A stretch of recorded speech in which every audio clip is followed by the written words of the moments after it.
A is for Allah, nothing but Allah. Ba is the beginning of Bismillah. Ta is for taqwa, bewaring of Allah. And Tha is for Thawwab, a reward. Ja is for Jannah, the garden of paradise. Ha is for Hajj, the blessed pilgrimage. Kha is for Khatam, the seal of the prophethood given to the Prophet Muhammad sallallahu alayhi wa sallam. Assalamu alaikum wa rahmatullahi wa barakatuh. Welcome to our program Learn Arabic. I think that we discussed so far the 4 alphabets in Arabic. Alif, Ba, Ta, Tha. And I think that we are still under our discussion for learning how can we write the alphabet Tha and how can we pronounce it. I have also, first of all, just to present all my guests today, Sama from Egypt, Mahmoud from Egypt, Khalid from Bangladesh, and Muhammad from England. Welcome to all of you in my program. Okay. And so how do you see Tha now? How do you see the sound Tha in Arabic? Myself, I really find it difficult, even though it's kind of similar to the THA or TH in English. Okay. I really find it difficult to pronounce it. And, and sometimes just when you sit with teachers and they tell you, put your tongue up, put your tongue down, and pronounce it like this and this. Right. I mean, it's really difficult for new speakers to pick up, even though it's kind of similar. Okay. I really find it difficult. Okay. But So, I yep. think, Ahmed, that the most of the time we learn the pronunciation of any language. Yep. We wanted to learn by imitation. So we have to listen more and to imitate. Just Exactly. I Okay. think that I think, Osama, here you are explaining a very important point, which is because we have a lot of schools for teaching and learning languages. Yeah. Some people say that if you like to learn language, you should start by imitating native speakers. Some, on the other hand, say that if you'd like to be perfect in language, in Arabic, for example, you have to learn each alphabet, each letter, how can we pronounce it, and how can we write it. Yeah. But in my humble opinion, I have my own opinion about that. If you can combine both approaches, that would be perfect. My question is, sometimes we go to different parts of the world where they speak different side of Arabic because we have different side of recitation in Arabic, which can confuse you if you even try to imitate one and you think, okay, I might be wrong. So you try to imitate this one, Right. I try to imitate this one. I think Muhammad here, you are actually saying something could be. I appreciate your question. Really appreciate that, because actually in the Arab world, let me just handle the notion of the Arabic language in the Arab world, or probably which is described in the West as the Middle Eastern countries. And let me just take the point of Moroccan Arabic, or the Arabic language in Morocco, and the Arabic language in Egypt, and the Arabic language in the Gulf area. If you just have a visit to Morocco, and if you just try to speak with them in Moroccan dialect, you probably may be confused. You may not understand them completely. I have a friend of mine who is from Morocco, and when he speaks actually Moroccan Arabic dialect, it will be very difficult for me as an Egyptian to understand him. It's really difficult. Yeah. I think when it comes to the classical Arabic, Here is my point. I think it's one. I have a comment on Yep. what you said, Muhammad. Yep. In Arabic, it is easier to imitate than Yep. in English, because Okay. in English we have many dialects and many accents, Okay. but in Arabic just one accent. Yep. That is the classical Arabic. You can Right. listen to it and just imitate it. Exactly. I think that also, if you'd like to learn more about the Arabic dialects, here is the first thing. In Arabic, we have the classical Arabic language, which is probably the language of the Holy Quran. This is probably called the classical Arabic. I think that none of us today speaks classical Arabic in our daily life. I mean, we just speak, in Egypt, for example, we speak the Egyptian dialects. Slang, yes. Right. But We on the have- other hand, Please, I think that we have 3 levels in Arabic here. Right, okay. We have the classical Arabic, Yep. and then we have what I say. This is the older the archaic now. Okay. Okay, the language of poetry. Yep. Okay, and works of literature. Yep. And we have also what they call here in Arabic the language of the cultured people. Or Okay, I see. That's your point. I educated. Yep. also made to comment on my colleague's point, which Yep. he said that you should follow the classical Arabic, or the main Arabic, the Arabic in Quran, as you said. Right. Like, you see, like when you live for example, I live in Egypt, and Yep. I'm following the classical Arabic, and when you go outside to people, the Arabic is different, so you have to adapt to the Arabic and the classical Arabic in order to speak to them. Right. But you really get confused in the middle of that. So I you don't really see. understand what they're saying. I see. Ahmed, but Yep. I see that we should not be boggled down, or we should not be confused about the dialects in Arabic, because English also abounds with so many dialects. We have the American English, we have British English, we have Canadian English, we have Australian English. So just stick to one dialect and learn it, and then it will be very easy to learn other dialects. Okay. Right. So okay, Mahmoud. And I think I don't have a problem to mix. To mix. Oh, you're right. Why not? That's true. Yeah, but I think that probably could be a problem for just who would like to learn Arabic. So they might be confused. Which language should I learn, or should I have a standard language in Arabic? I think that is, and as Usama said now, and as Mahmoud contributed also, that is in Arabic, we do have the classical level of Arabic, which is the language of the Holy Quran and the language of poetry and poems and stuff like that. But when it comes to the second level, which is the standard Arabic level, I think in such a way you can find also probably could be very important to learn the standard rules for Arabic language. And then we have spoken educated level of Arabic language. That's probably very important also to learn. Look, for example, at the language of the press and journalism in the Arab world. You can understand, probably could be different from the classical Arabic in Quran, but at the same time, it can be completely understood. Also, we have to remember also that even in the Arab streets today, you can find the slang. And even the slang has different levels. I mean, the slang you can find. Yeah. For example, even in English, we have different slang. We use different words like, for example, for say hi, hello, or yo, or just sound different words. So now you see in the streets people speaking totally different English. Exactly. You hardly find, probably in an office environment or maybe someone giving a presentation. They'll be using like proper English, the actual English words.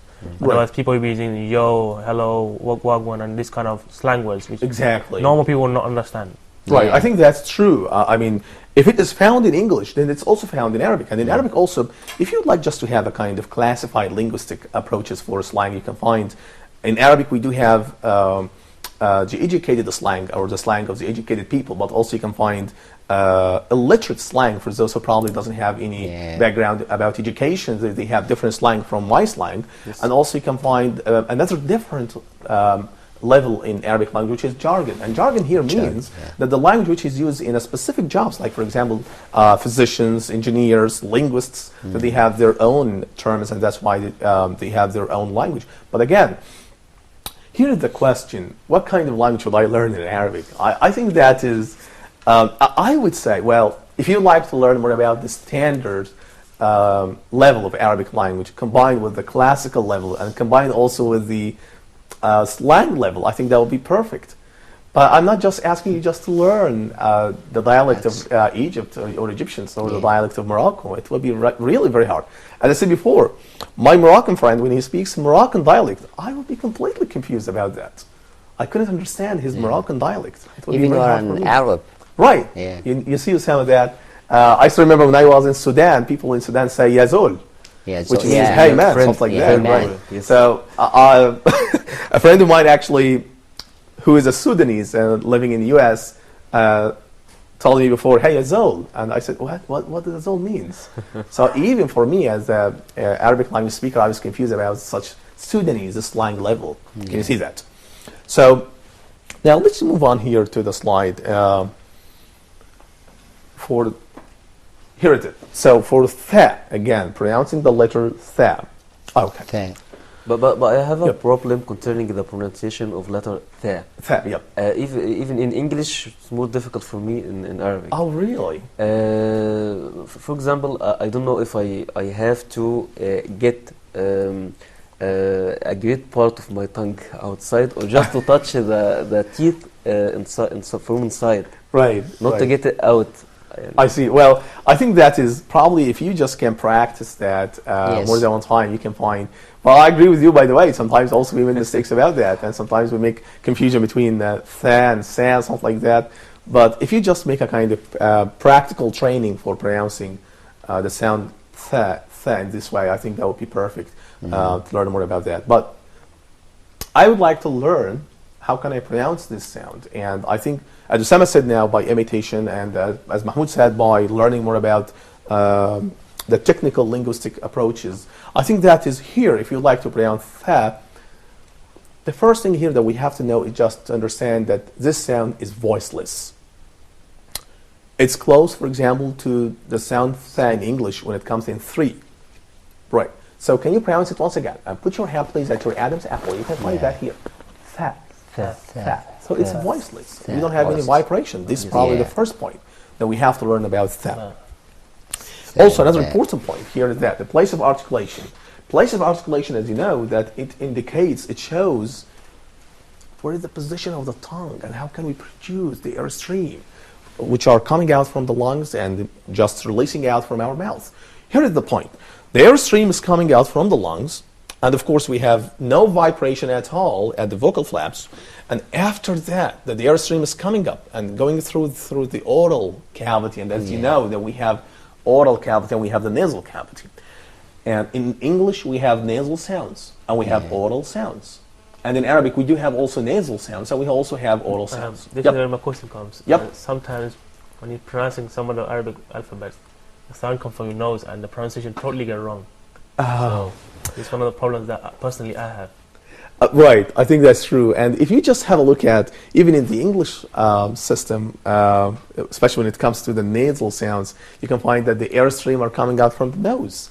And if you make a confusion between both sides, I think that would be a problem because some people probably may misunderstand you.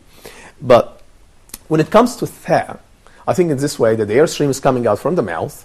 And if in any sound, if you produce any sound, and if the airstream is coming out from the mouth, in this way it's described as oral sound. Right, can you see that? So we say tha. Tha. Okay, but let me just explain to you here something. The tip of the tongue.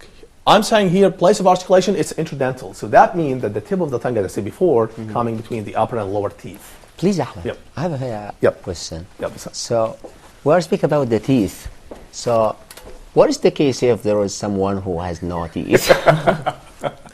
So, I mean, Ahmed, that here in the pronunciation of Arabic sounds, we are using different parts or different organs of speech. Right. We sometimes use the teeth. We use the tongue, we use the palate or the velum. So, what is the most important organ of speech here? I think, Usama, well, if somebody doesn't have teeth, I don't know. So, you're not gonna to master the pronunciation of this sound. I think that we can discuss more about this point, but after having a break, please. Okay. We're going to have a break, and after that, we will discuss our conversation about the Arabic alphabets. Okay.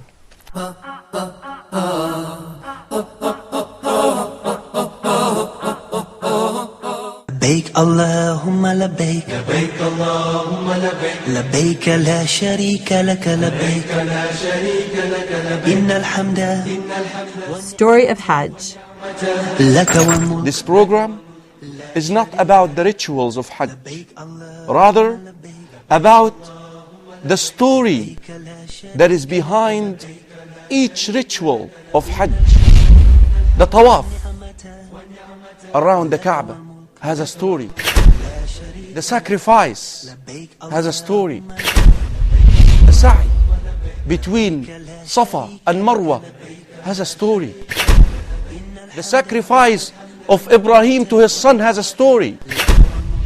Standing in the mountain of Arafah has a story. This program is not devoted only to those who are going to Hajj, also to those who are staying at home. Now, he is to call his father to Islam, to monotheism. Later on, Allah subhanahu wa ta'ala commanding Ibrahim alayhi salam to sacrifice his only son. Another test. Join Imam Kareem Abu Zaid in his program Story of Hajj as he takes us on a journey through the life of Ibrahim, peace be upon him, and teaches us the history behind each ritual of Hajj. Huda, a light in every home.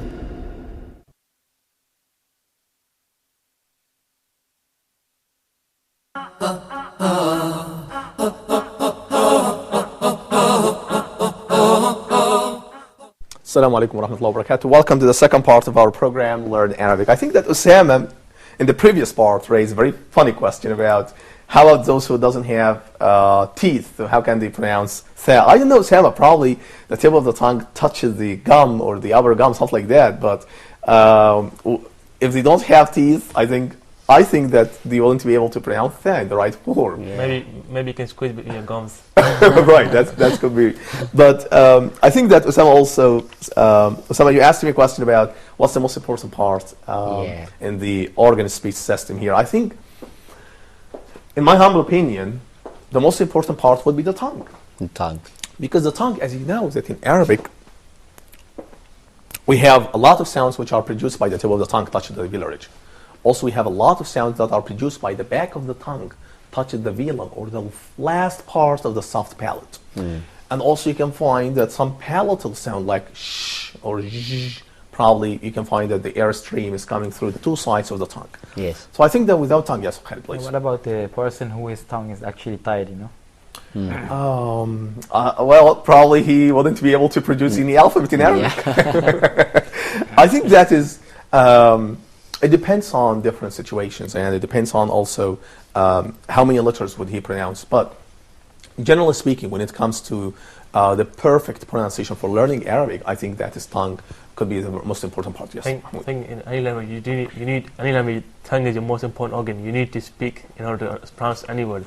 Oh, okay. Yeah. I see. Any language is important. Also, it has the ability to move at various directions. Right. Okay. Right. And that is why we have front of the tongue. Exactly. Which is subdivided into the tip of the tongue and the blade. Exactly. I think that is Osama here. If you'd like just to have a look at the tongue here, you can find that the tongue, every part in the tongue here does have function, does have a linguistic function. I mean, the tip of the tongue probably is responsible for pronouncing that, for example. Then we have the front of the tongue is responsible for producing a sound. And then we have, for example, the back of the tongue, probably here. Can you see that? Here is probably the final part of the tongue is responsible for producing the sound ka, ka. Yeah. Can you repeat the sound again, please? Ka. Right. Yeah. And also, the last part of the tongue here is responsible for producing the sound ka. Ka. Can you see that? Can you hear the movement of the tongue? Yeah. Ka. Right. So I think that is very important also to mention that is tongue here is the main player, the key player actually for producing any sounds. Yes, Yeah. you have a question. I have something to say, which may have nothing to do with our class. Yep. The tongue is the most important part of speech. Yep.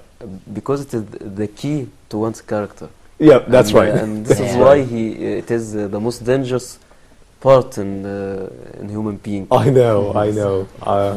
I think that's true, right? I mean, your tongue explains more about your personality.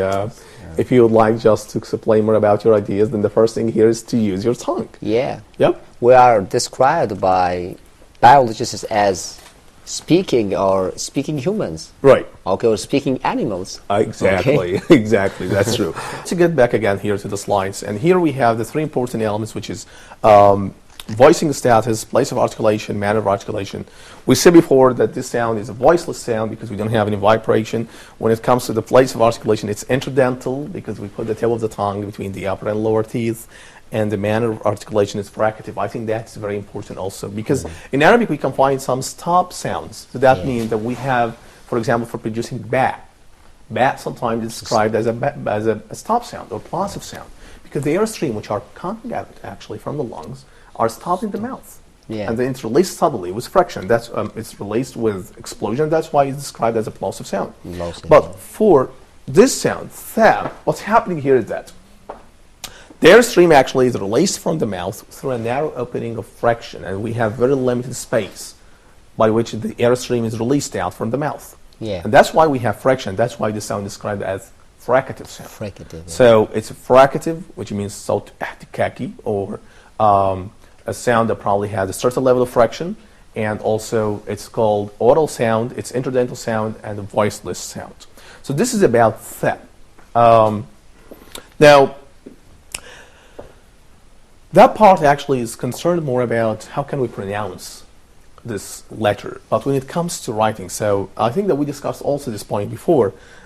First, we write the body from the right to the left side, beginning with a small hook, and then continue straight along the line and end with another hook for the tail. Secondly, we place 3 dots above the letter. I think that this is quite interesting because we were talking before about ba, and here we put just 1 dot, and for ta, as you can see here, we put just 2 dots. We start from the right side here with a small hook, going straight the line and making another hook and putting 2 dots. This is about ta, which is probably could be very close to t, ta in English. Ta. Okay. So how about tha? Tha probably could be very close to ta here in this way. We also start from the right side to the left side. Here is that. Small hook, and then line, and then with another hook here, and then we put here 3 dots. So basically, after alif, the next 3 letters just say just the difference of dots. Yep, I think that's right. I mean, when it comes to, but I think that is also here very important because when I put the dots here, if you just have a look at this, it looks like pyramid, something like that. Yeah, a pyramid. Yeah. Right, something like that. And you see that, but some people probably might be confused if we put the 3 dots here in this way. But pyramid without base. Without base, that's right. Exactly. Triangle. That's right. Right, and so if you just put the dots here in this way, I don't think that this is probably could be very familiar among the Arabic language speakers. But you should put that in this way. Again, small hook, and then another hook here at the end, and you put 3 dots here in this way. Right. I think that's probably. Actually, something interesting concerning the Arabic alphabet. Go ahead. Alphabets. That we don't keep the same shape of the letter when writing, when including this letter in words and sentences. Exactly. We don't keep this shape. Exactly. I think that is very important because that's why in the following episodes we're going to learn how can we write such letter when it comes in the initial position probably could be different when it comes in the final position inside the word. We don't have a complete change of the shape of any letter in Arabic because as you know that one of the features that we discussed before is that a lot of the Arabic letters are connected together, which is something that probably may not be found in English. If you just have any look at any English-speaking newspaper, then you can find that the letters are disconnected. Separate, disconnected, yes. But in Arabic language newspapers, you can find that the letters are combined together. Yeah. And you can find a space between one word and another word. But inside the word, you can find that the letters are combined together. Right? Yeah. Right, Mahmoud. But also, we do have some letters in Arabic that are disconnected. Stay disconnected. Exactly, Usama. But here is the main point, which is most of the Arabic letters are connected together. Yes, the majority. You can also, in English, if you write with joint handwriting, you can join exactly, that's right. So in handwriting system, for example, for writing, you can find, for example, that the letters in English, when you write any word, probably you can combine them or connect them together. But when it comes, for example, to the typewriting system, I think that they are disconnected. They are not connected together. So let's move on here to the slide here, and we have in initial position, it's this letter is always connected with the following one. Now let me just show you how can we write that when it comes in initial position. I think it's just like ba and ta. Exactly. It comes in initial position. Exactly. I think that is very interesting to know that there are a lot of similarities between ba, ta, and tha. And if you just have a look at this, you can find that is here. Can you see that? What I'm making now is that we are making a small hook. And then we put a straight line to the right. Right. And then we make a kind of line straight. To the right? Exactly. The right to side. the right side, right. Yes. Can you see that again? Here is it. Let me just write the word ثعلب, which means fox. Fox, yeah. Right. So if I can write that here, so I write ثعلب. We're going to discuss more about lam, ayn. We discussed that before. But here is my point about tha. So what's happening here is that I put 3 dots above the letter, which is here. And we are putting the dots here above the small hook. Exactly. So what is the difference if I moved it slightly to the... Well, here is the main point, Sam. If you just would like, for example, to write that in this way, can you see the word here? It's without dot. And can you understand this word if you write something like that? I don't think so. I mean, you cannot understand the meaning of the word here without dots. I've also seen some people, Yep. Before they connecting to the ayn or some other word, they put a small little line to exactly. Sometimes what they are making, rather than using dots, they make something like that. Yeah. No, I meant while you're connecting the word, a small line rectifying. Right.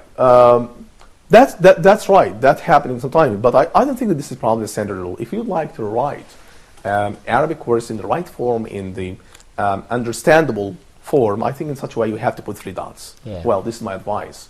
And Osama here also asked a question about, how about if I put that here rather than putting them here?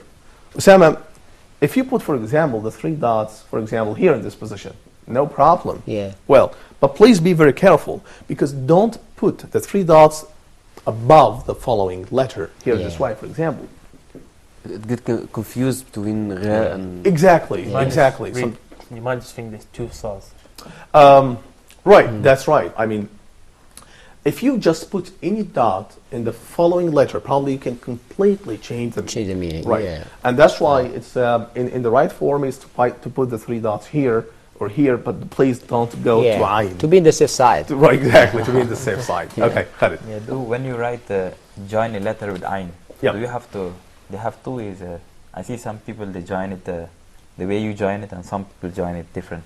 Well, I think that's right. When it comes, for example, ayn here. What's the exact? Right. Let me just explain to you here.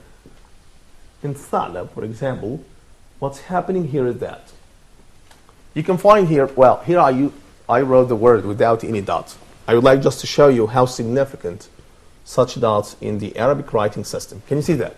So this is the word without any dots. Yes. So can you understand this word? I'll just see a couple of blanks. Right. No, but because we can just guess. Right. Yeah, but that is for all. you, Osama, right. Maybe you try and draw some pictures. And even building on our background of learning Arabic. Exactly, Osama, exactly. But for those who probably are beginners in learning Arabic language, I think that would be very hard actually to understand the meaning of the word here. So dots are important in writing the Arabic alphabets. So here is that. When you put that, the 3 dots here and combine that, well, do you remember when we were writing Sam as independent form? Yeah. So we have here another small hook. Can we find the same hook here? No. No, yeah. Can you see that? No. So we don't have here any hook, especially when it comes to, here is that, once again.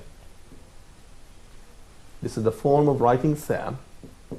And we have a small hook here. Yeah. We have a line, and we have another hook. Yeah. Okay. Okay. Yep. Concerning the pronunciation of the word and the dots, okay, you said to us that we stick to the dots. In tha, we have 3 dots. 3 dots. But I met some people, Ahmed, that do change tha with ta. For example, the word salab, they say talab. Talab, and the change, the meaning is still the same. I think there is no change here. Right. I think, Osama, that is here very important. Because when it comes to talab, I don't think that this is a standard word in Arabic. Yeah. This probably could be Egyptian dialect. Colloquial, yeah. Right. So this is probably derivation, probably could be a different form for the word, but it's not the standard form for the word talab. This is one of the examples I was saying before, show that this kind of pronunciation can be difficult for you to understand Arabic. Exactly, exactly. I think that it will be very enjoyable to continue such a discussion, but I'm sorry, our time now is coming out. So, ladies and gentlemen, we can discuss more about the Arabic alphabets in the following episodes. I think this is the conclusion of our episode today. This is Ahmad Abdel Tawwab Sharaf Eldin. Assalamu alaikum wa rahmatullahi wa barakatuh. A is for Allah, nothing but Allah. Ba is the beginning of Bismillah. Ta is for taqwa, bewaring of Allah. And Tha is for Thawwab, a reward. Ja is for Jannah, the garden of paradise. Ha is for Hajj, the blessed pilgrimage. Kha is for Khatam, the seal of the prophethood given to the Prophet Muhammad sallallahu alayhi wa sallam.